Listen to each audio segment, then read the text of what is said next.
Mga kabida, isang magandang oras sa lahat at welcome po sa aking channel. Eto, pag-usapan po natin, ito hong latest survey po mga kabida ng Pulse Asia, Dito ho natin makikita na mas lalo hong dumadaos-dos, okay? Bumubulusok yung performance rating po ng Pangulong Ferdinand Bongbong Marcos, mga kabida. At in contrary, tumaas yung ratings ni Vice President Sara Duterte. Sa post po ng ABS-CBN 5 hours ago po mga kabida, out of 4 highest officials of the land, ito hong 4, President, Vice President, Senate President at saka House Speaker, only the Vice President, siya lang po, si Vice President Sara Duterte, ang nakakuha po mga kabida ng majority approval rating mula sa mga Pilipino. Okay, ito babasahin ko lang po yung post po ng ABS-CBN. The latest Pulse Asia survey says that of the top 4 national government officials, only Vice President Sara Duterte receives a majority approval rating of 59%. Mantakin nyo yan.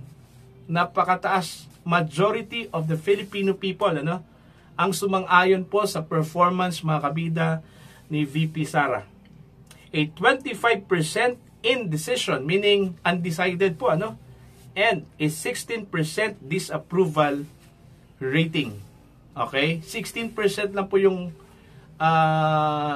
ayaw hong suportahan ito hong performance po ni VP Sara, mga kabida. Alright?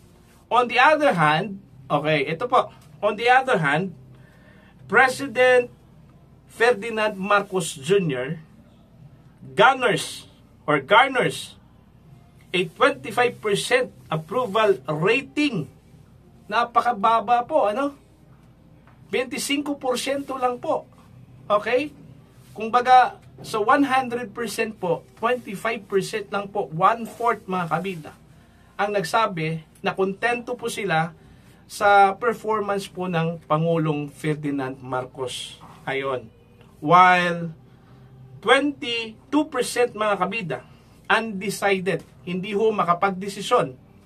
Samantalang 53% po, okay, disapprove of his performance.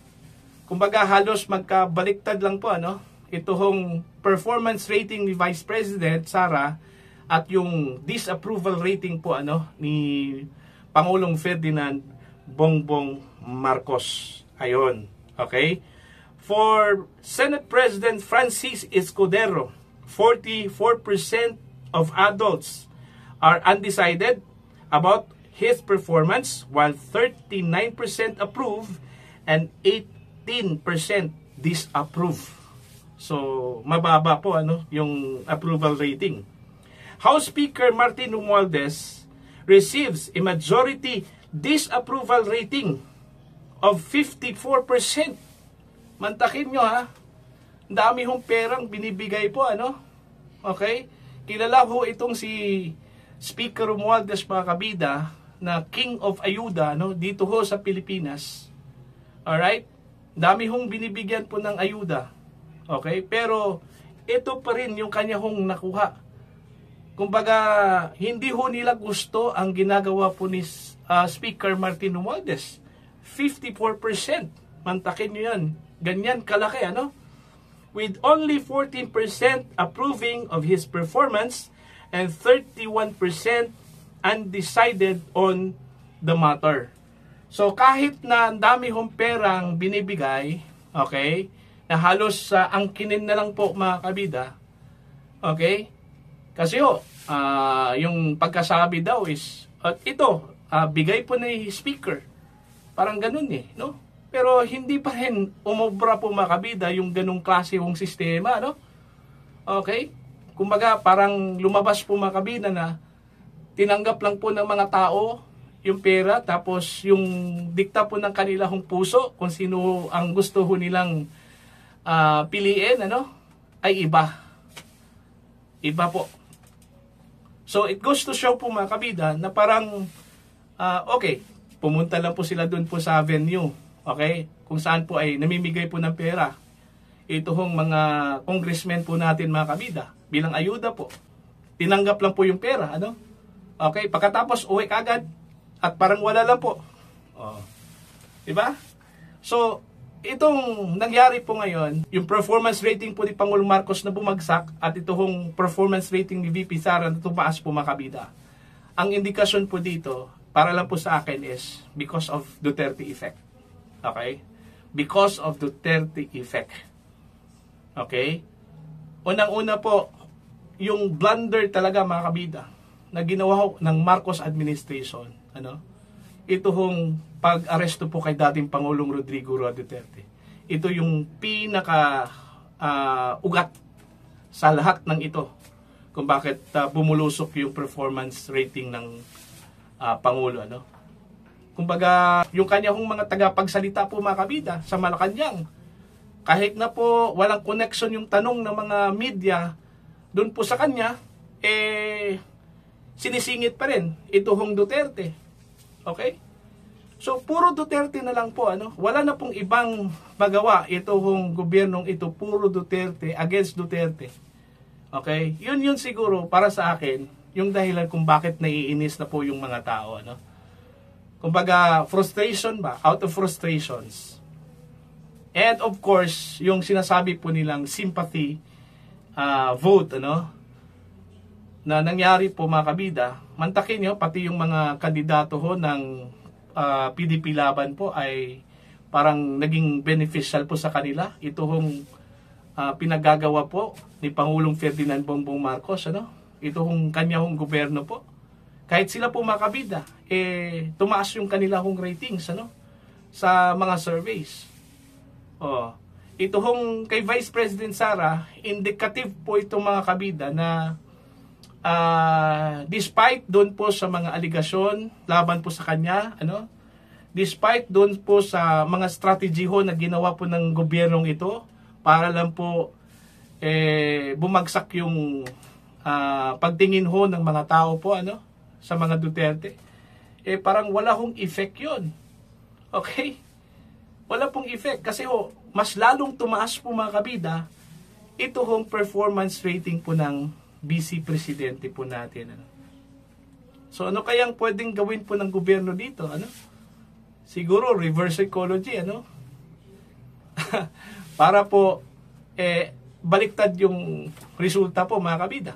Mas mainam siguro mga kabida na mag-reverse psychology na lang po yung gawing strategy po ng gobyerno, ano? Kasi ho, yung kanila hong ginagawa po mga kabida, walang effect po yun, ano?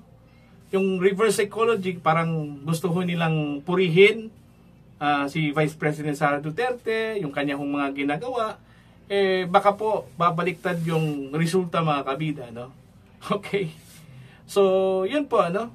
Ang napansin ko lang po ngayon kung bakit po ganito, isa din sa mga nakita ko pong contributor po mga kabida, itong palagi hong paninira po ng tagapagsalita po ng Pangulo, no? During briefings, puro na lang po paninira po sa previous administration, ano? Kumbaga, kinukumpara yung previous administration dito ho sa administrasyong ito na para bang wala hong ginawa hong mali, maganda yung pamamalakad po, ano? Which is, in reality po, iba yung pananaw po ng mga tao, ano? Like for example na lang, yung itim, okay? Yung itim na kulay na naging simbolo po, ano, doon po sa promotional video po ni Vice President Sara Duterte kay Senator Amy Marcos. Okay? Although I understand na bilang ganti po 'yon, ano, doon po sa sinabi po doon sa video na nagluluksa ang Pilipinas, ang mga Pilipino sa mga pangyayari dito sa Pilipinas po ngayon, ano? Kumbaga, itim ang kulay dahil ho nagluluksa ang mga Pilipino sa gutom na naranasan po mga kabida ng mga Pilipino, ano? Yung kaliwat kanan na pagtaas po ng krimen, ano? Yung kidnapping, etc., ano po, no? So, bilang reaction po ng Malacanang, yun po, ang sabi po ni Yusek Castro, kung itim man ang pag-uusapan, mas malagim o maitim yung nangyari po nung previous administration. Buti na lang daw ngayon, medyo pumuti-puti na po daw, ano, sabi po ni Yusek Castro, ano. At yun nga napapansin ko yung parang panay tirada na lang po ng Malacanang sa mga Duterte o sa previous administration, which is siguro nakita po ng mga tao na wala na pong ibang nagawa itong Malacanang, puro Duterte na lang po, ano. Okay, kumbaga nakafocus lahat ng attention po ng gobyernong ito kay Duterte. So parang inis na lang po, naiinis po yung mga tao, at yun, mga kabida, yun yung nangyari po, ano. Diba? So, eto, malinaw po, no, na napakalakas pa rin yung epekto po ng power magic po ng Pangulo, ano, dating Pangulong Rodrigo Roa Duterte, mga kabida. As what I said, ito hong nangyari po ngayon, ang indirect effect po dito, mga kabida, doon po sa mga kandidato po ng PDP laban. Okay? Kasi sila po yung naka-benefit. Mantakin nyo, 4 na po yung pumasok po ngayon, mga kabida, sa Magic 12. Doon po sa pinaka-latest na survey po ng Pulse Asia, no? Mula sa PDP laban. Okay? Tapos yung iba po, medyo palapit na po doon sa Magic 12. So ano kayang susunod na mangyari po dito? Considering na yung araw po, palapit na po, ano? Yung election, palapit na po. So, titingnan po natin kung ito hong 4 na mga kandidato ho ng PDP laban, madadagdagan po ito, mga kabida. Okay? Sa susunod na mga araw, ano? Now, ang tanong po dito ngayon, anong pwede hong gawin ng Malacanang dito? Para maagapan po ito hong pagdadaos-dos po ng rating po ng Pangulo, ano? Yung patuloy po na pagbaba po, mga kabida, ng ratings po ng Pangulo, ano? Okay? Diba? So, kumbaga, yung momentum po ngayon, bumaliktad na po. Doon na po kay Vice President Sara Duterte. Okay? Yung momentum po, mga kabida. So, abangan na lang po natin. Kasi kung titingnan po natin, parang partida po, mga kabida, no? Wala kasing ginagawa ang Vice Presidente. Since inaresto po itong si Digong at dinala ho sa the Netherlands, wala pong ibang ginawa ho ang Vice Presidente, kundi nakatutok lang po sa kanyang ama doon po sa the Netherlands, ano? Tapos pagbalik po niya dito, eto na po. Ang resulta po, mga kabida, ng survey, pabor po sa kanya. How much more, no? Kung may gagawin po itong si Vice Presidente po, mga kabida, no? Okay? Mas lalo hong tataas yung kanya hong ratings. So, dapat mag-strategize ho dito ang PBBM admin, ano? Tingin ko po, dapat iba ang ipahandle, mga kabida, dyan po sa press briefing, hindi ho si Attorney Claire Castro. Kasi para sa akin po, parang dumagdag dun po sa damage ito kung si Yusek Castro po, ano? Diba?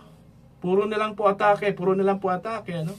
Wala na pong ibang sinasabi po, mga kabida.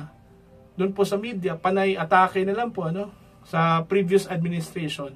Para bang naging, anong tawag po dyan? Obsessed, okay? Sa Duterte, ito hong si Yusek Claire Castro, ano?